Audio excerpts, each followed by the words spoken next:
Nagiging regular client ko na nga tong person na to and sobrang simple lang naman ang set niya pero gandang-ganda siya sa gawa ko.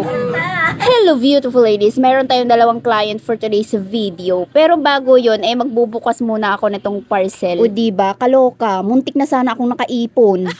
So ayan, bumili ako ng ganyan para isuot sa kamay ni client afterwards para naman maganda at presentable yung photography natin, ganun. At ayan, panibagong nipper na naman, tapos hindi mawawala itong buffer natin na may 100 to 180 grit. Sa isang pack ay 10 pieces na yung laman niya, kaya for the go. Kung gusto nyo, ilagay ko na lang yung link dyan sa baba kung saan ko siya nabili. At ayan, bumili din ako nitong blooming gel. So meron na kasi ako, kaso lang hindi siya gaanong nagbo-bloom. So isa lang yung binili ko kasi susubukan ko muna siya kung okay siya for me, ganun. And in fairness, ng bottle niya ang ganda. So, nakapaglagay na ako ng color white na base. And ayan, ilalagay na natin on top etong ating blooming gel. So, gagamit ako nitong thin liner brush. Bali, set na po pala ito. And merong nagtanong sa akin kung saan ko to nabili. Kaya ilalagay ko na lang yung link dyan sa baba. So, ayan, gumuhit-guhit lang ako ng mga linya ng kung ano-ano dyan. O, diba? Kita nyo naman, nabubloom agad siya. Hindi ko na inayos kasi nagmamadali ako nito kasi paparating na yung client ko. Kaya ganyan muna, mga be. And ayan, ilang seconds lang nagbo-bloom naman siya ng bongga. Kaya goods talaga siya for me. At eto, bumili ako nito mga B para sa pag-o-ombre natin. Para ma-achieve natin yung smooth na effect. Ganun. Lahat talaga dapat subukan natin, no? Para naman alam natin kung ano yung mas better na way and mas magandang resulta. Ganun. So, i-share ko na din sa inyo. Ayan. Pero so far, mas bet ko talaga yung powder sa pag-o-ombre, mga be. At dahil nako-curious tayo dito sa airbrush na to, syempre, itatry natin kung talaga bang smooth yung effect niya. And maganda yung quality nitong nabili ko, ha, in fairness. So, metal nga po pala siya, mga be. Hindi siya plastic. And tingnan nyo naman, oh, ang ganda ng kulay. So, ayan, maglalagay tayo ng gel polish dyan. Tapos nilagyan ko yan ng acetone. Tapos ewan ko kung tama tong ginagawa ko. Basta parang i-ano lang natin dyan. Ganyan lang. O diba, nakita nyo ba yun? Unti-unti siyang nagkaroon ng kulay white na ombre. Pero hindi ko na na-record lahat kasi nag-stop na yung recording ko. Kaya naman after ko matapos, ganyan na yung itsura niya. O diba, ang smooth niya, in fairness. Ayan, meron pa siyang kasamang charger. Kaya ilalagay ko na lang din yung link sa baba. Kapag gusto nyo umorder, i-click nyo lang dyan. So eto na yung unang client natin for soft gel nail extension. And first time niya ito. Book nga pala siya ng 3 PM kaso 4:45 na dumating. Buti na lang at 7 PM pa yung kasunod kong schedule. At ayan, after ko ma-nail prep, nilagyan ko na siya ng base coat. Tapos ayan, kung napapansin nyo, magkaiba yung shape ng tips na ginamit ko dyan. Kasi nahirapan talaga ako mamili, mga be. Walang mag-fit in dun sa shape ng kuko niya. Pero okay lang din naman yan. Hindi naman magmamatter kung anong shape yung ikabit. Kasi ikakat ko pa naman ayon sa desired length niya. So after ko matapos, eto na ang final look ng kuko niya.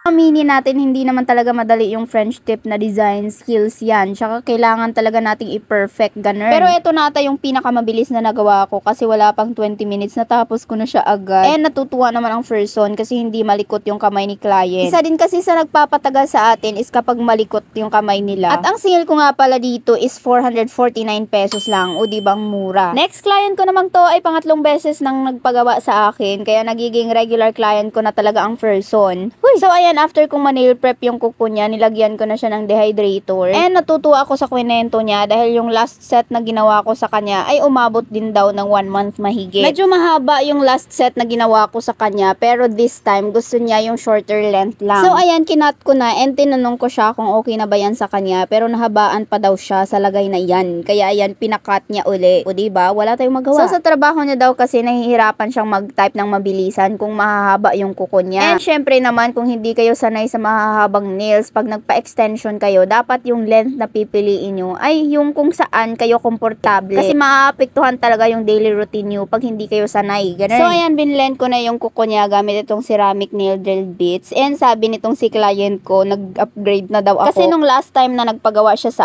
akin, hindi pa ako gumagamit ng nail drill noon. And ang ginagamit ko is nail file lang, pang blend at pang buff. Ganun. So ayan na yung itsura niya after kong ma-blend at ma-buff. And after kong matapos, eto na agad ang final look ng nails niya.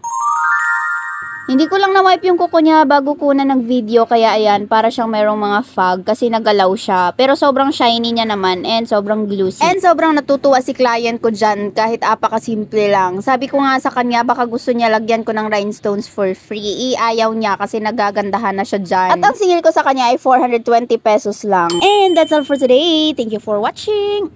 O diba, ang ganda ng client natin.